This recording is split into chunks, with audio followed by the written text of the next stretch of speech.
Welcome back to Fudge Muppet. My name is Scott, and today we are talking about Starfield DLC, specifically 6 things that we want to see from DLC. I'm here with Michael, and we're basically going to just spitball some of our ideas, some of our desires, starting with number 1.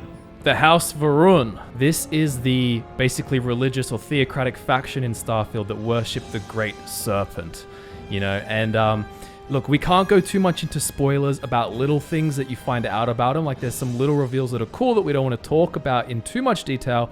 But basically, we would love a DLC that comes out that explores this faction deeply, whether we go to their secret homeworld planet or not. I mean, I hope we would. But basically, like a big House Varun focus. I don't think this is like a Dwemer situation where it's like the mystery is, the big thing that makes them cool.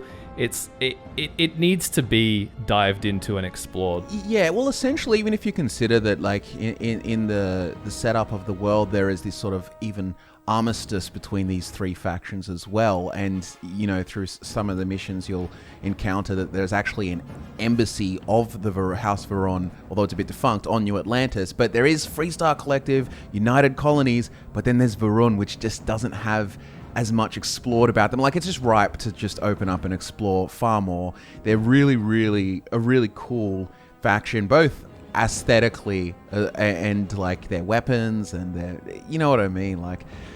Yeah, it has more of an Elder Scrolls feel to it, a bit of some Sardaukar energy, the Great Serpent gonna eat everyone and devour the. Like, I feel like a big inspiration for House Varun, like even calling it a house and everything, and the sort of the types of names that they have, it kind of reminds me of like just straight out of like the Dune books, like it just injecting a little bit of that energy into Starfield to make it a little spicier, you know what I mean? And you hear so much about them as well, like the whole idea that they were these people from New Atlantis that left on a colony ship and they basically got lost, and then House Varun now are the descendants of those passengers because it was lost, quite a while ago.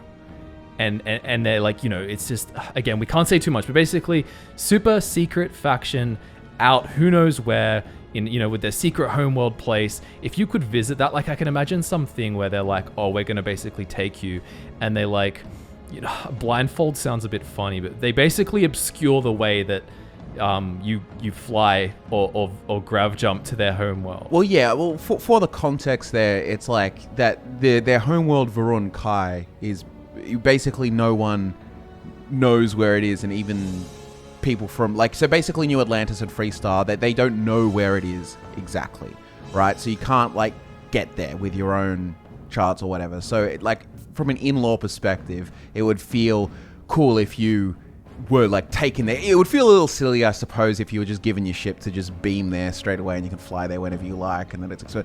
Then again, maybe that does open up into some like big war scenario or something. I don't know. Imagine like even the title, like Shattered Space, for an upcoming DLC. Maybe that does lean a little bit more to something that's about some kind of major conflict. Or what if it's like some shattered kind of like space, as in literally like some weird kind of black hole anomaly, and that's how you travel to their homeworld or something like that.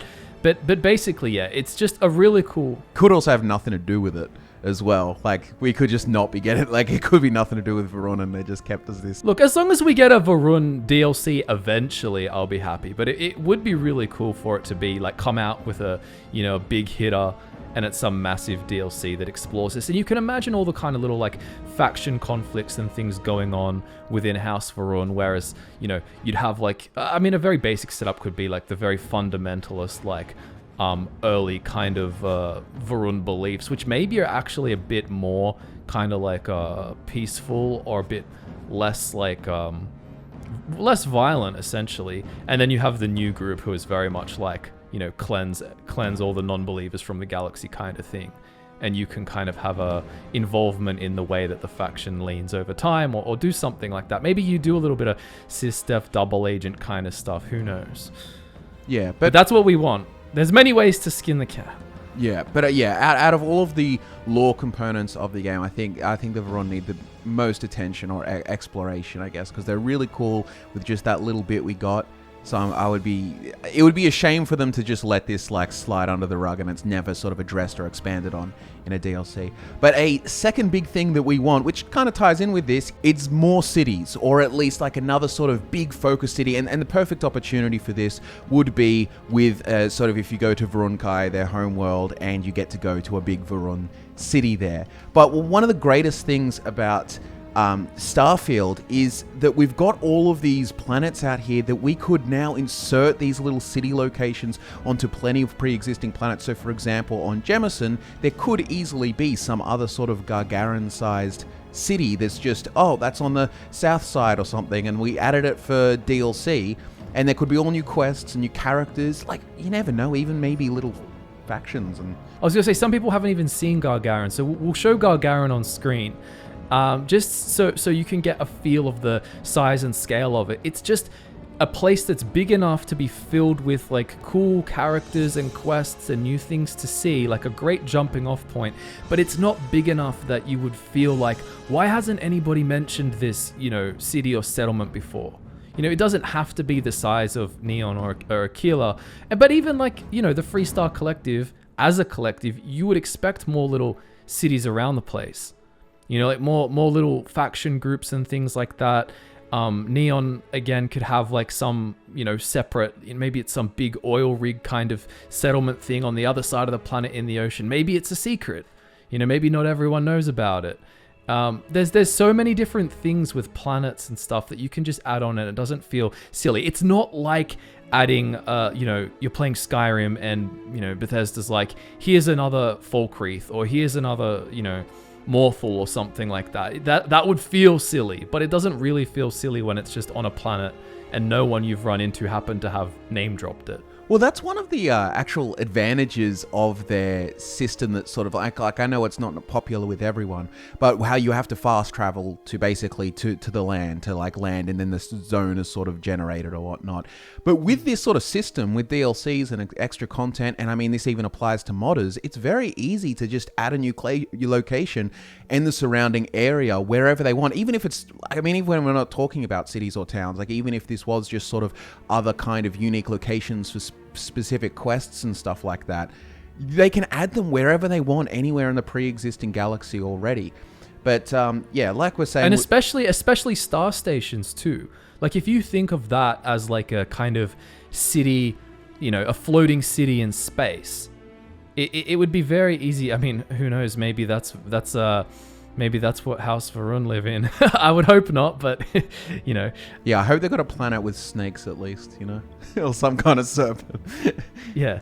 But anyway, like giant star stations as well. And like you could even add like little faction things in with that too. Like say you go to some big star station and it's actually like a Trackers Alliance base. And there's all these cool, colorful bounty hunters there. And they could actually have like a whole little bounty hunting quest line going on. Like it's not huge in the sense that it's like adding another, UC quest line. Although that would be cool. I wouldn't say no to that. But I just doubt that they would do that if the main focus of the DLC was something like House Varun. Well, see, that's one of the good things about Starfield. Like, look, Freestar Collective and United Colonies got the most attention by far, but there's lots of smaller factions and groups and stuff throughout. I feel like the groundwork's all there that they can expand on what... I feel it would be best if they expand on what's already there, you know what I mean? So either expanding even if that's like gangs in certain areas, or like you're saying like Trackers Alliance or the bounty hunting stuff, or even if it's like other corporations, or obviously Varun is something we'd really like, but there is so much there that they can just sort of start expanding on and filling out as well. And I would just be very keen for that. Like, and I really hope we do end up getting successive DLCs for a long period of time that adds things like this. Well, it's the perfect game for it. It is the perfect game for it. Even with like the Radiant content and stuff, like they could always upgrade that with like different factions. Maybe you get a mission board for a new corporation. Just like little details. Or like, we were talking about Trackers Alliance, and then they could add in like capturing bounties to the mission boards. Yeah.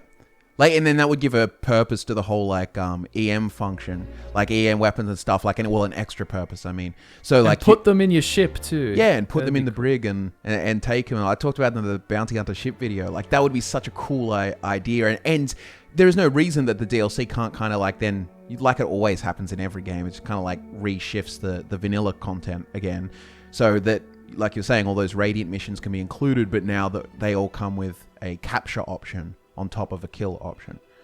For bounty. Yeah, for sure.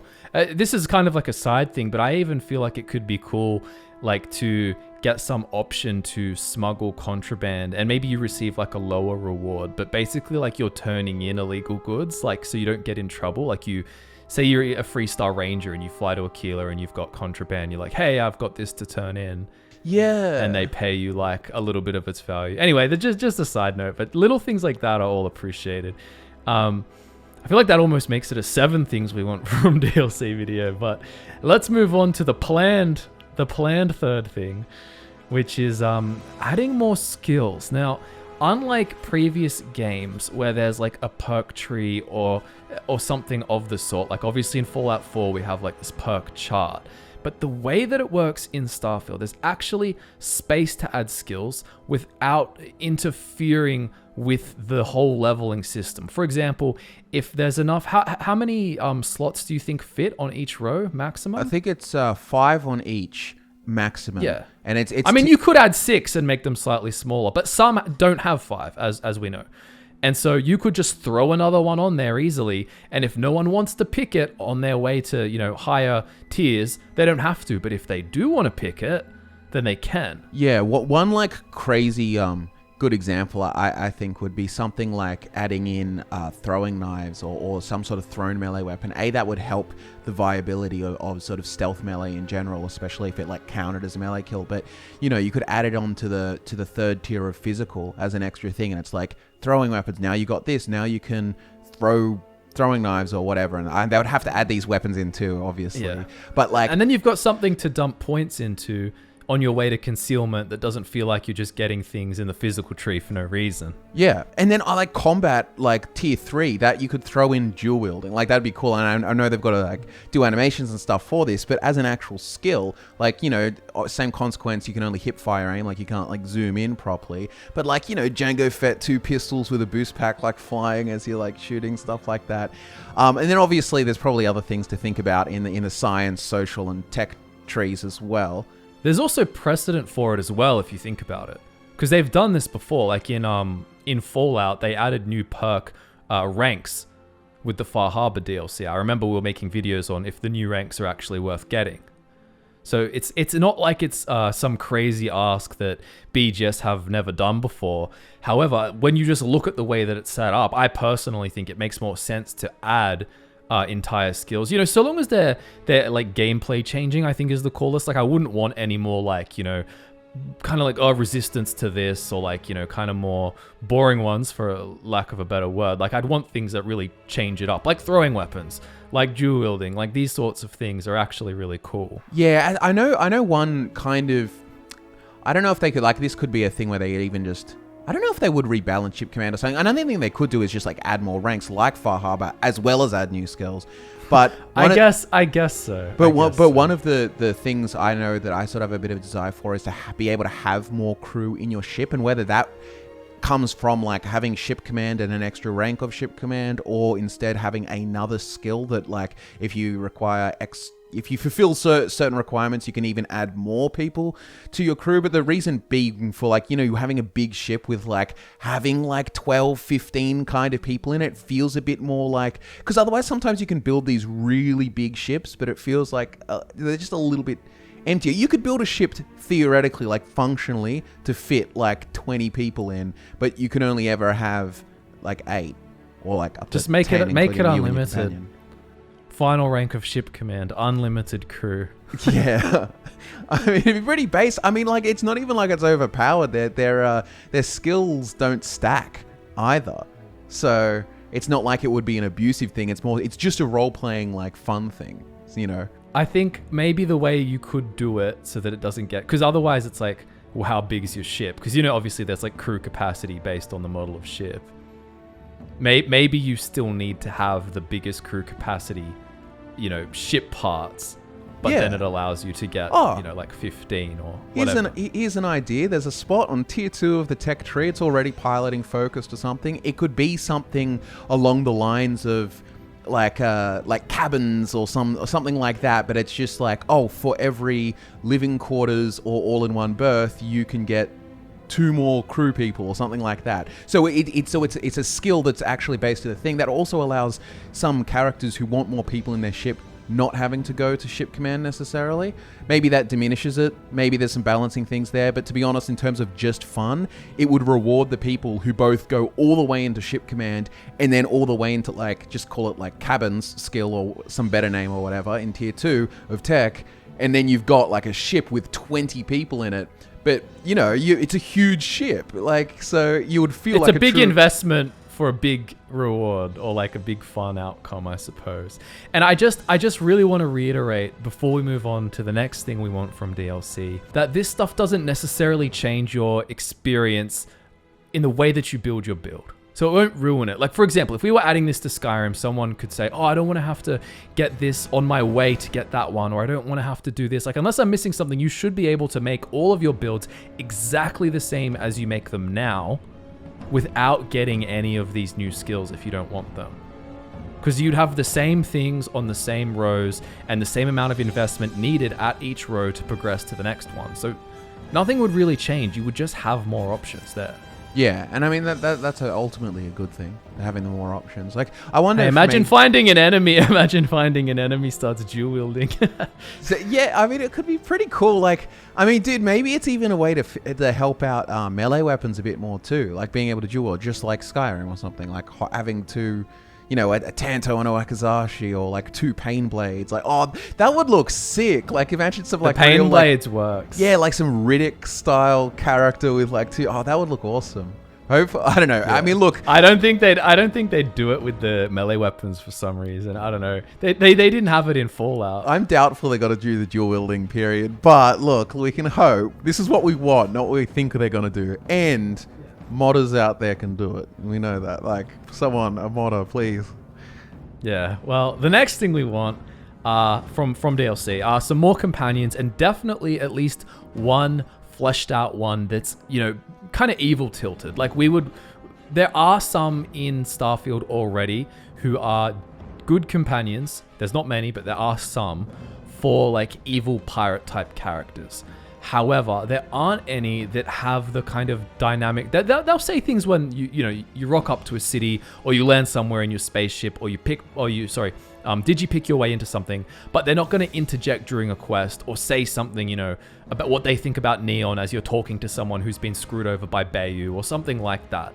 So it'd be really cool to actually get one of those in DLC who you can take around with you, and they will actually, you know, interject themselves into conversations where it makes sense. And have their own like companion quest, because that's the other thing. Not every companion has a companion quest. It's only the main ones. Like, if you think about like Fallout 3, like Jericho as a character, he is the same kind of. He's like an evil companion, default, you know, kind of companion for an evil character, but he's not fleshed out. That's how it feels like. That's our options. That's like kind of the best of our options at the moment. I can't remember if the guy in the Nuka World DLC for Fallout 4 was that crazy fleshed out or anything. I know he was like an evil companion choice, but we don't even need like an evil companion. But even imagine, say, like someone who's like a Jango Fett in demeanor, who would easily kill someone for money, but he doesn't have to be like, oh, I want to like cut you up and drink your blood kind of evil, but one that can also go along with a kind of character. If you are that kind of character in Starfield, then he'd be all right with it and just keeps rolling with whatever, as long as he gets paid kind of energy, you know. But just something that's fleshed out properly. And I mean, look, in general, I think too, it'd always be cool to have even more companions to choose from, even if they are more like the higher kind of crew tiers. I feel like it's the kind of separation between like crew and companions. It's kind of how it feels. I know they're kind of interchangeable and you can assign them to whatever roles, but like, you know what I'm kind of getting at? Like, they're hireables, kind of. Yeah, for sure. Although I will say, like, they've done a good job with these hireables in the sense that they have more flavor than Skyrim companions did. Oh, yeah, absolutely. And there's some of them I actually really like. Like, I really actually got quite attached in the pirate playthrough to Mathis Costello. Like, and it's funny because he's just like this kind of like annoying dude at the start. And you're like, oh, you know, but when you can get him as a companion, if you like obviously don't screw him over earlier in the story. He's pretty cool. Like, he's not like, he doesn't also just kowtow and turn to like this heaps nice guy to you or anything. He's still like, you know, he's well written. Like, he feels like himself. Yeah, and I don't know, it's cool. But like I said, I mean, that's a bit of role playing too. Like, for those of you who haven't checked out the pirate build, like I use him and Jessamine as like a sort of Anne Bonny and Jack Rackham as companions for you being Anne Bonny. Sorry, did I say Anne Bonny, Jessamine? I meant Mary Read. But anyway, there's like a pirate trio that like in real life they're like that. So thematically they kind of like fit that kind of like. I had a lot of fun doing that, but at the same time, like on the Bounty Hunter build, I had Lyle Brewer, who's that like survivalist guy. He's just kind of got like a cool voice kind of thing, and he was like my heavy shotgun backup kind of guy as a bounty hunter, and it was cool. Like, I feel kind of like a henchman kind of energy. Yeah, it's the kind of like thing how in like Skyrim, I like, if you actually like really look at what the companions say, like looking at it's Arania, I think, isn't it, the Azura priestess chick. I went and got her as a companion. I've done it plenty of times in several playthroughs and let's plays, and it all mixes up in my head really, but she doesn't say much outside of a few lines, but it kind of really enhances the role-playing, as in like, oh, I've got this kind of character who's my companion.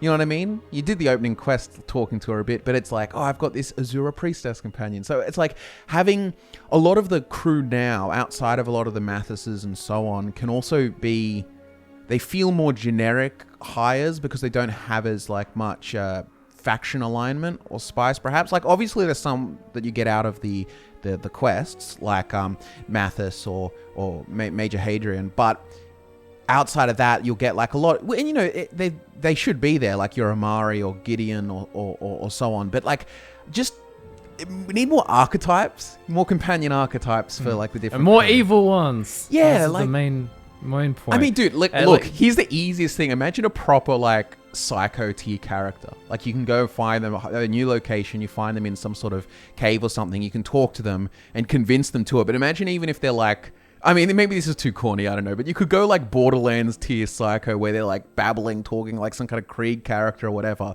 But like, if you do this one quest to hire them, then you've got such minimal effort in terms of dialogue and stuff you have to add, because it's always just some like gibberish, and he's not going to interject with these like, you know, insightful things about things. But as a character, as like, you know, if you're a pirate character with this absolute like feral psycho that you found in a cave somewhere, like, yeah, I don't know.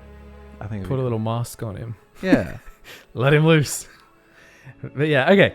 The next thing that we want from DLC are for them to add a lot more base weapons into the game, but particularly melee weapons. And it's something you can expect from a BGS DLC. Like, the Varun Painblade is, you know, a really cool and strong weapon. So if it is a Varun DLC, you know, you could imagine finding some more exotic kind of things. Like, you could have a Varun spear, and it would be perhaps the perfect time to add throwing knives, because we talked about throwing weapons. Maybe it makes sense. You know, maybe someone teaches you how to throw weapons and you kind of unlock the skill during a quest, which, you know, is a rare thing. I won't spoil it, but there is an example of that in Starfield already. But you know, you could, or you could just add it as a skill and have it. But all these things you could imagine are perfect. When you reload a Varun weapon and you see those like little, I don't know what you'd call them, like kind of little energy spark things come out that are like purple and stuff. It's very exciting. You could imagine, you'd imagine like a teleporting throwing knife. So there's normal ones, but then there's one that you just aim and let go, and that little purple thing goes, and the knife just like, yeah, it'd be pretty zooms crazy. out. Well, I mean, like, to be honest, a very easy one to do as well is the equivalent. We've got a pistol and a rifle. How about a shotgun and like a heavy weapon? You know what I mean? Like, so like Varun style stuff. Yeah, like particle beam still. So you've got a particle beam heavy weapon and a particle beam. I know there's the other shotgun, but like a Varun one, a cool one, you know? Yeah, as if heavy weapons aren't strong enough. The mag storm wasn't enough. Oh, but burning through like the heavy fuses would be like, that's an expensive ammo type, and it's, yeah, that's an expensive gun. Yeah, so it'd be pretty crazy. Yeah, I'd also just want like more weapons in general though. Like, obviously we don't just want a bunch of like the Varun kit. You know, like, yeah, and they're so easy to add too, like, especially if you make them less faction based, some of them, you can just add a whole bunch of them when the DLC drops that you would just find in shops. Like, say you're in Aquila and you go to the Trade Authority or like the General Goods Store, because I guess the gun store wouldn't sell them. I mean, sorry, would sell guns, but not melee weapons specifically. But you can imagine just seeing them in shops, and they just have new names, new guns, different things.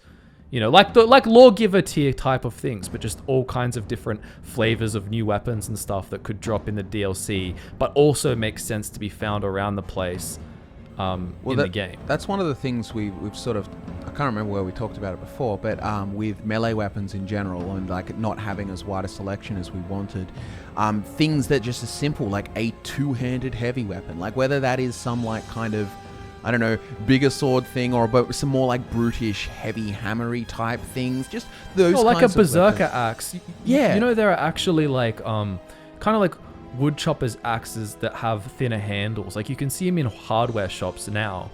And they're like two-handed, they've got like a thin handle and like a kind of smaller head, like more realistic. But you can imagine a long one of those running around feeling like a really brutal berserker tier, you know, chem-taking melee character. And, you know, and come on, they've got to absolutely do, at some point, it's just right for it, some kind of energy kind of thing, whether that's like a sword. What a lightsaber. Well, not exactly a lightsaber, but like sort of like a blade with like an energy heated kind of like a vibro edge. blade. Yeah. Oh, dude, that'd be sick. Absolutely. Knights of the Republic. So you actually, oh, dude, seriously, imagine that. You pull that out, that sword, and the blade's vibrating like the thing. Like, so not like Knights of the Republic where you can't really like see it because it's in the game, but like imagine you can actually see this like faint little vibration or so on that's going on. And yeah, oh, they've got to err on the side of like the kind of grounded NASA punk thing they've got going, as well as the sci-fi stuff. But I think there's enough exotic type flavor in Starfield for them to add it in,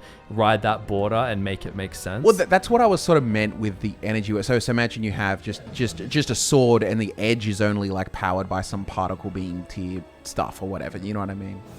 But yeah, that melee. And another thing that they can also do with these is to take pre-existing weapons as well and offer new modifications to give them like new vibes. Like there's plenty of stuff you can do in there with like Hornet's Nest, like giving things explosive rounds and like, or annihilator rounds in your particle in the Varun weapons. But like things like that. But they could introduce, like, I don't know, it could be like even some smart gun sort of like bullet tracking kind of stuff on some of those mag weapons and so on, you know what I mean? Like they could add in new modifications as well to help expand the actual set we've got as well.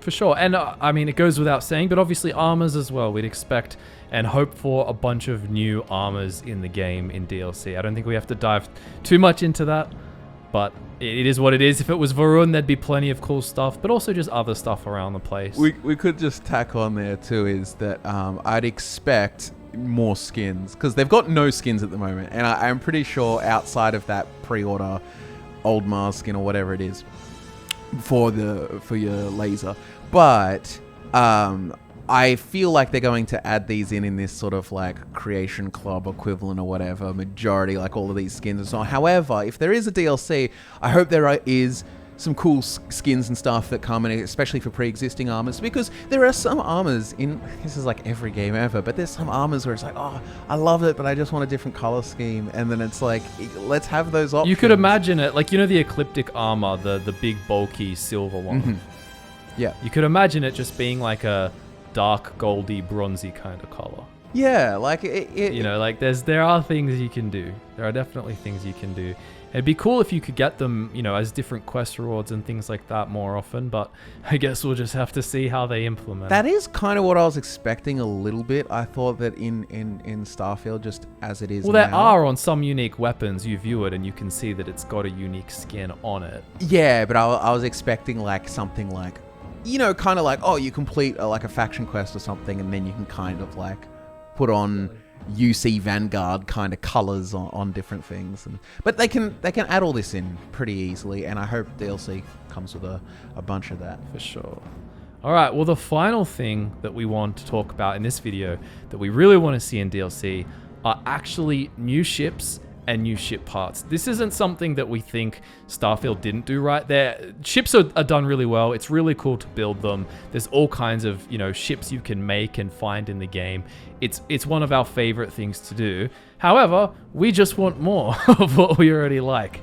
And again, bringing it back to the whole wish of the House Varun featuring, you can imagine seeing some Varun ships that you haven't seen in the game so far that are made with, their kind of technology, kind of like that shard type, like their weapons are, but into ships and things with more curvature and stuff and more uniquely shaped parts and things like that. Things that look like, maybe more like droid ships from Star Wars. Yeah, like you can see the, you can imagine it very well with, when you reload and there's the little parts that slide back on the Varun weapons. Like you can imagine that for the landing gear and the engines and stuff, and little features like that. One thing I wouldn't mind is also a really tight cockpit like that, but like so you could make some more like sort of jagged shaped fighter kind of things. I feel like in general, like the vulture droids. Yeah, exactly. And like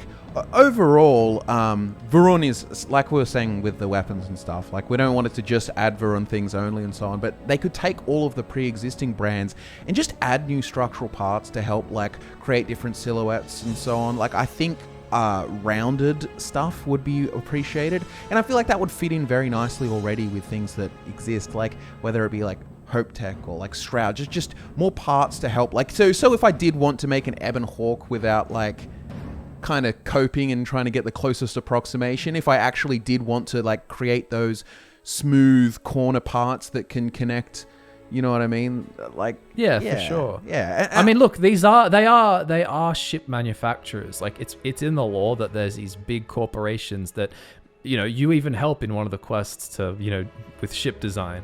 So you could imagine them coming out with new parts and it wouldn't feel like weird or anything. Yeah, absolutely. And then if you're playing from the base game for the first time, it just feels like it's part of the game. It's not like a...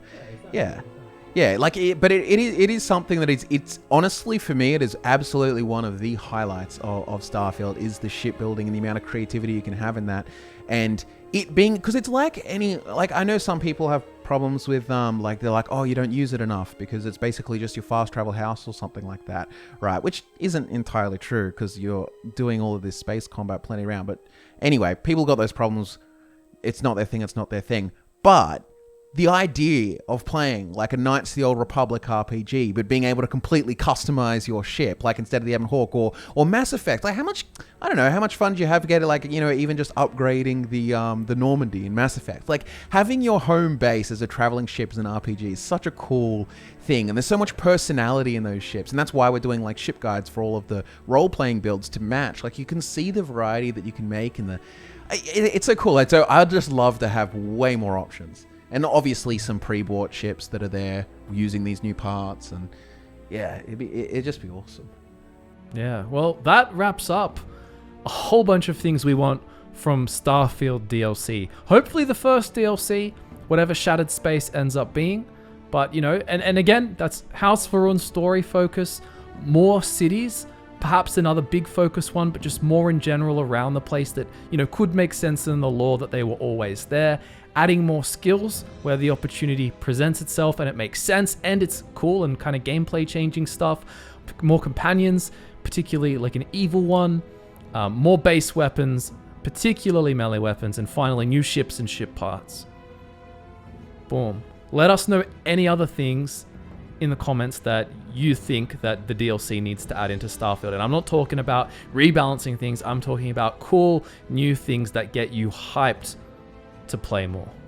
Yeah, awesome. Well, thank you so much for watching. Like the video, check out all of our recent videos, all of our guides, our builds, our ship builds, stealth guides, plenty of stuff on the channel. Pretty much so much stuff on the channel. There's just heaps. So go check it all out. We're working really hard to make sure you guys have videos all the time. And yeah, we're gonna go back and play some Starfield. We'll see you later. Bye.